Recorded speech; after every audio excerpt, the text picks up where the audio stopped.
Chapter 4 जब stage पर गूंजी superstar पापा की दहाड़। बेंगलुरु के royal academy of creative arts RACA का आज का नजारा किसी जंग के मैदान जैसा था। कॉलेज के चारों तरफ ऊंचे ऊंचे बैनर लगे थे जिन पर विक्रम सिंघानिया और उसके भांजे आर्यन की बड़ी बड़ी तस्वीरें चमक रही थीं। आज एनुअल फेस्ट का वो फाइनल ऑडिशन था जिसका इंतजार पूरा शहर कर रहा था। सड़कों पर गाड़ियों का हुजूम था और मीडिया की गाड़ियां भी गेट पर खड़ी थीं, क्योंकि रात भर में एस के नए गाने द लान ऑफ लोहागंज ने म्यूजिक इंडस्ट्री में कोहराम मचा दिया था। उधर लोहागंज की उस टूटी हुई चाल में शौर्य खड़ा अपनी फटी हुई हुडी के बटन बंद कर रहा था। उसकी आंखों में एक अजीब सा ठहराव था, वो खामोशी जो किसी बड़े तूफान के आने से पहले होती है। पास ही बिस्तर पर पीहू बैठी अपनी छोटी सी गुड़िया के बाल संवार रही थी। शौर्य, आज मत जा, मुझे अंदर से कुछ ठीक नहीं लग रहा, प्रीति दीदी ने शौर्य का हाथ पकड़ते हुए कहा। उनकी आवाज में डर साफ था। विक्रम सिंघानिया कोई मामूली आदमी नहीं है, वो तुझे वहाँ सबके सामने कुचल देगा। शौर्य ने अपनी दीदी के हाथ पर अपना हाथ रखा। दीदी, जो कुचला जा चुका हो उसे दबने का डर नहीं होता। आज अगर मैं नहीं गया तो पीहू ताउम्र यही सोचेगी कि उसका बाप एक कायर था।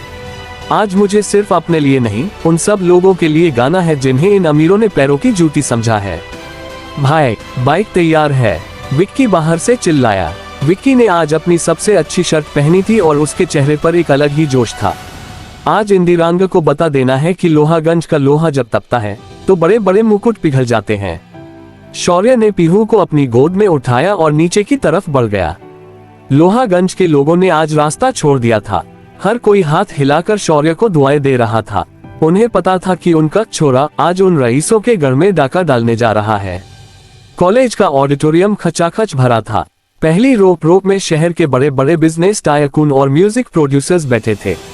बीच की सबसे बड़ी कुर्सी पर बैठा था विक्रम सिंघानिया। काला सूट, चेहरे पर एक क्रूर मुस्कान और आंखों में वो घमंड जो सिर्फ बेहिसाब दौलत से आता है। उसके बगल में माया बैठी थी, जो आज किसी अप्सरा से कम नहीं लग रही थी, पर उसके दिल में सिर्फ जहर था। डैड, आज इस शौर्य का खेल खत्म है, वरुण सिंघानिया, विक्रम का बेटा, ने विक्रम के कान में कहा। मैनेजमेंट को बोल दिया गया है जैसे ही वो स्टेज पर चढ़ेगा उसका माइक काट दिया जाएगा। विक्रम ने सिगार का धुआं उड़ाते हुए एक ठंडी हंसी दी। वरुण, उसे स्टेज तक पहुंचने तो दो, माया ने अपना काम कर दिया है। तभी गेट पर R100 की वो फटी हुई आवाज गूंजी। पूरा ऑडिटोरियम एक पल के लिए शांत हो गया। शौर्य अपनी बाइक सीधे रेड कारपेट के पास ले आया। सुरक्षा गार्ड्स ने उसे रोकने की कोशिश की, पर शौर्य ने अपनी आंखों से ही उन्हें पीछे हटने पर मजबूर कर दिया। वो पीहू को गोद में लिए कंधे पर अपनी पुरानी गिटार टांगे सीधा ऑडिटोरियम के अंदर दाखिल हुआ। जैसे ही शौर्य अंदर पहुंचा, हजारों आंखें उस पर टिक गईं। फुसफुसाहट शुरू हो गई, यही है वो एस का म्यूजिक चुराने वाला कबाड़ी। देख, साथ में उस नाजायज बच्ची को भी लाया है। शौर्य ने किसी की तरफ नहीं देखा। वो सीधा जजों की टेबल की तरफ बढ़ा और विक्रम सिंघानिया की आंखों में आंखें डालकर खड़ा हो गया। विक्रम की मुस्कान गायब हो गई। उसे यकीन नहीं हुआ कि 3 साल पहले जिस लड़के को उसने सड़कों पर मरने के लिए छोड़ा था, वो आज उसके सामने सीना तान कर खड़ा है। शौर्य प्रताप सिंह, तुम यहाँ? विक्रम की आवाज में एक छिपा हुआ खतरा था। सिर्फ शौर्य, मिस्टर सिंघानिया, और मैं यहाँ भीख मांगने नहीं, अपना हक लेने आया हूँ। शौर्य की आवाज पूरे हॉल में बिना माइक के गूंजी। हक? वरुण सिंघानिया अपनी कुर्सी से उठा। एक चोर का क्या हक? तुमने हमारे भांजे आर्यन का म्यूजिक चुराया है। प्रिंसिपल, इस लड़के को अभी इसी वक्त पुलिस के हवाले कीजिए। तभी विक्की पीछे से चिल्लाया, म्यूजिक चोरी नहीं हुआ है, म्यूजिक तो इस मिट्टी का है जिसे तुम कभी समझ ही नहीं पाओगे। ऑडिटोरियम में हंगामा बढ़ गया। तभी अनन्या स्टेज पर आए। उसने माइक थामा और उसकी आवाज ने सबको चुप करा दिया। रुकिए, अगर किसी को लगता है कि म्यूजिक चोरी हुआ है तो उसे साबित करने का सबसे अच्छा तरीका है एक लाइव मुकाबला। आर्यन ने अपना परफॉर्मेंस तैयार किया है और शौर्य यहाँ खड़ा है। जो जीतेगा वही एस का असली वारिस होगा। विक्रम सिंघानिया ने माया की तरफ देखा। माया ने धीरे से सिर हिलाया। उन्हें लगा कि शौर्य के पास न तो कोई बैंड है न अच्छी गिटार, वो आर्यन के महंगे सेटअप के सामने टिक ही नहीं पाएगा। ठीक है, मुकाबला होगा, विक्रम ने ऐलान किया। आर्यन स्टेज पर चढ़ा। भारी ड्रम्स, लेजर लाइट्स और 20 डांसर्स के साथ उसने अपना गाना शुरू किया। ये वही गाना था जिसकी धुन शौर्य ने बनाई थी। म्यूजिक तेज था, शोर बहुत था, पर उसमें वो रूह नहीं थी। फिर भी अमीरजादों ने खड़े होकर तालियां बजाईं। आर्यन ने स्टेज से उतरते वक्त शौर्य की तरफ देखकर थूकने का इशारा किया। अब बारी है शौर्य की, अनन्या ने कांपती आवाज में कहा। शौर्य स्टेज की सीढ़ियां चढ़ने लगा। पूरा हॉल उसे बू बू कर रहा था। लोग कागज के गोले बनाकर उस पर फेंक रहे थे। पीहू नीचे विक्की की गोद में थी, उसकी आंखों में आंसू थे। पापा पापा, वो चिल्ला रही थी। शौर्य स्टेज के बीचों बीच पहुंचा। वहां न कोई लाइट थी, न कोई डांसर। उसने अपना पुराना गिटार निकाला, जिसके तार कल आर्यन के गुर्गों ने ढीले कर दिए थे।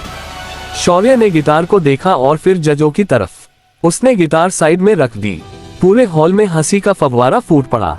देख लो, डर के मारे गिटार ही छोड़ दी, आर्यन चिल्लाया। शौर्य ने माइक स्टैंड खींचा और उसे अपने मुंह के पास लाया। उसने एक गहरी सांस ली। तभी माया खड़ी हुई और चिल्लाई, रुको, इस लड़के का गाना सुनने से पहले मैं दुनिया को इसकी असलियत बताना चाहती हूँ। ये जो बच्ची नीचे बैठी है, ये एक अनाथ है जिसे ये शौर्य अपनी ढाल बनाकर इस्तेमाल कर रहा है ताकि इसे लोगों की हमदर्दी मिले। ये कोई बाप नहीं, ये एक धोखेबाज है। पूरे ऑडिटोरियम में सन्नाटा छा गया। पीहू का चेहरा डर से सफेद पड़ गया। शौर्य की आंखें खून जैसी लाल हो गईं। उसने माया की तरफ देखा और फिर पीहू की तरफ। उस नन्ही जान के चेहरे पर जो दर्द था, उसने शौर्य के अंदर के सोए हुए शैतान को जगा दिया। माया, शौर्य की आवाज माइक से ऐसे निकली जैसे बिजली कड़की हो। तूने आज एक बाप को नहीं, एक कलाकार की रूह को ललकारा है। तूने कहा न कि ये बच्ची मेरी ढाल है। नहीं, ये बच्ची मेरी दुनिया है। और आज ये दुनिया देखेगी कि जब एक बाप का स्वाभिमान जागता है तो तुम्हारे जैसे पत्थरों का क्या हाल होता है। शौर्य ने अपनी उंगलियों से स्टेज के फर्श पर एक थाप दी। धप धप धप, उसने बिना किसी सांस के गाना शुरू किया। उसकी आवाज में वो रॉ पावर थी जिसे सुनकर लोगों के रोंगटे खड़े हो गए। तूने समझा था मिट्टी, मैं सोना बनके उभरा हूँ। तूने तोड़ा था पिंजरा, मैं आसमां बनके उभरा हूँ। मेरी बेटी की आंखों में जो आंसू तूने देखे हैं, कसम खुदा की, उन्हीं आंसुओं में तेरा तख्त डूबा हूँ।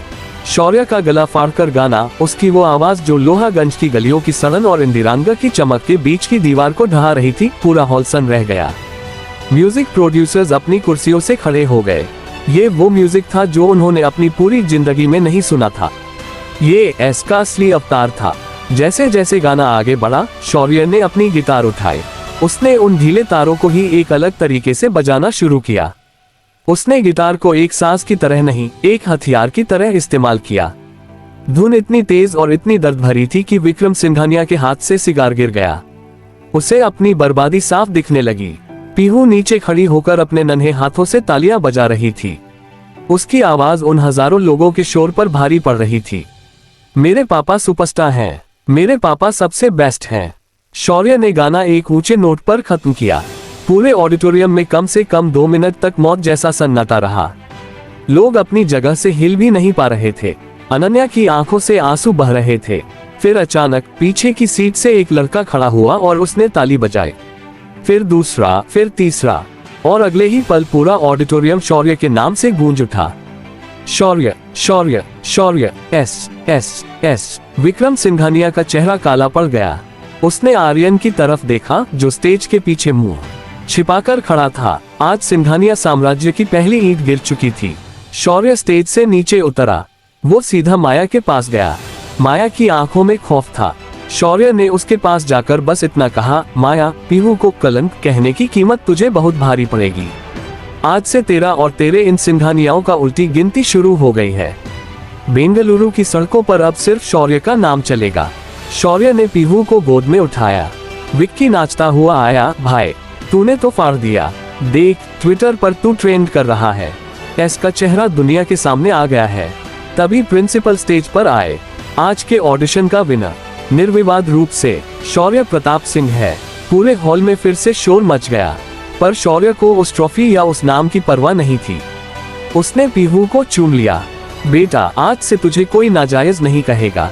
आज से तू सुपरस्टार पापा की बेटी है। जैसे ही शौर्य ऑडिटोरियम से बाहर निकला, मीडिया के कैमरों ने उसे घेर लिया। फ्लैश लाइट्स की चमक में शौर्य का चेहरा आज किसी फरिश्ते जैसा लग रहा था। विक्रम सिंघानिया ने खिड़की से ये नजारा देखा और अपना ग्लास दीवार पर दे मारा। वरुण, माया, इस लड़के को जिंदा मत छोड़ना। ये हमारी सल्तनत के लिए आग है। विक्रम की आवाज में मौत का सन्नाटा था। शौर्य अपनी बाइक पर बैठा, पीहू को आगे बिठाया और RX 100 का थ्रोटल खींचा। बाइक की आवाज आज और भी बुलंद थी। लोहागंज की गलियों में आज जश्न होने वाला था, पर शौर्य को पता था कि ये सिर्फ एक जीत है, जंग तो अभी शुरू हुई है। माया ने फोन निकाला और किसी को मैसेज किया, काम तमाम कर दो, वो आज रात घर नहीं पहुंचना चाहिए। शौर्य अपनी बाइक पर तेजी से लोहागंज की तरफ बढ़ रहा था, पर उसे नहीं पता था कि पीछे से एक काली SUV उसकी मौत बनकर उसका पीछा कर रही है।